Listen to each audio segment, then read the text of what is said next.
এভাবে রাত্রেবেলায় তুলে নিয়ে এসে মারধরের যে অভিযোগ পুলিশের বিরুদ্ধে উঠছে, কি বলবেন বিষয়টা? কিরকম? দেখুন, বিষয়টা হচ্ছে পশ্চিমবঙ্গ পুলিশ শয়তান। কয়েকজন অফিসার ছাড়া গোটা ডিপার্টমেন্টটাই শয়তান। এরা শয়তান এত, ক্রিমিনালদের ধরতে পারে না, চোরদের ধরতে পারে না, ডাকাতদের ধরতে পারে না। ধরতে পারে কাদের? বাইক নিয়ে কার হেলমেট নেই, কার কি নেই, তাকে আটকায়, ফাইন করবে। আর আজকে যে ঘটনাটা ঘটলো মারুয়াগাঁওতে, মুসাব্বির যার নাম, তাকে কিভাবে মেরেছে আপনারা নিশ্চয়ই দেখিয়েছেন। এটা ওর মারের দাগ, এটা ওর মারের দাগ। তো বিষয় হচ্ছে যে পুলিশ, ওর পারিবারিক সমস্যা হয়েছে, কার বাড়িতে সমস্যা হয় না, ঠিক আছে, মারপিট হলো বা ঝগড়া হলো, যাই হোক না কেন, পুলিশ যাবে, যাওয়ার পর তদন্ত করে দেখবে, যদি অ্যারেস্ট করার মতো বিষয় থাকে অ্যারেস্ট করে নিয়ে আসবে, সেটা পুলিশের, ওদের কাজ। কিন্তু আনার পর শুনলাম পিয়ার বন্ডে ছাড়লো, ছাড়ার আগে নিয়ে আসা এবং ছাড়ার এর মধ্যে ওকে চারজন, এসআইয়ের নাম শুনতে পেলাম সঞ্জু বর্মন, আর আরো চারজন মিলে ওকে বেধড়ক মার মেরেছে।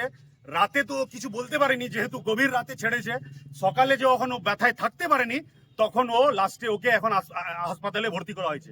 বাজিলদা বিস্তারিত ভাবে বলেছে, আমি বিশেষ কিছু বলবো না, আমি খালি একটাই কথা বলছি, এই পুলিশ প্রশাসনের সঙ্গে দেখা করে আসলাম, এখন এফআইআর দেব। ওনার স্ত্রীও আছেন, ওনার গ্রামের এলাকার লোক, শুধু মারুয়াগাঁওর লোক না।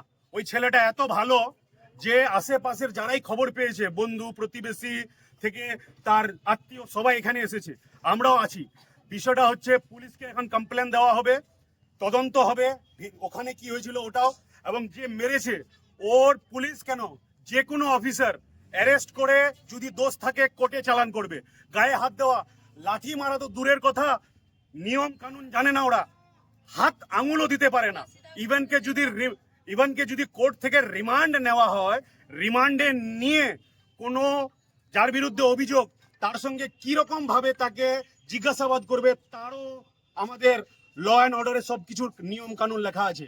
এই পুলিশ কোনো নিয়ম কানুনের তোয়াক্কা করে না, এই পুলিশ হলো ক্রিমিনালদের বন্ধু।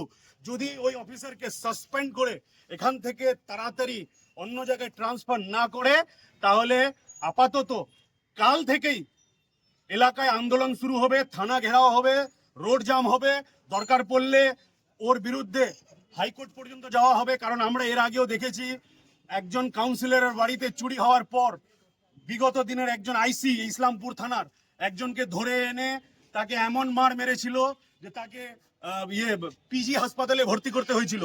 কিন্তু তারপরে আইনের ফাঁদে এমন পড়েছিল যে তাকে ডিমোশন হতে হয় এবং অনেকজনকে সাসপেন্ড হতে হয়।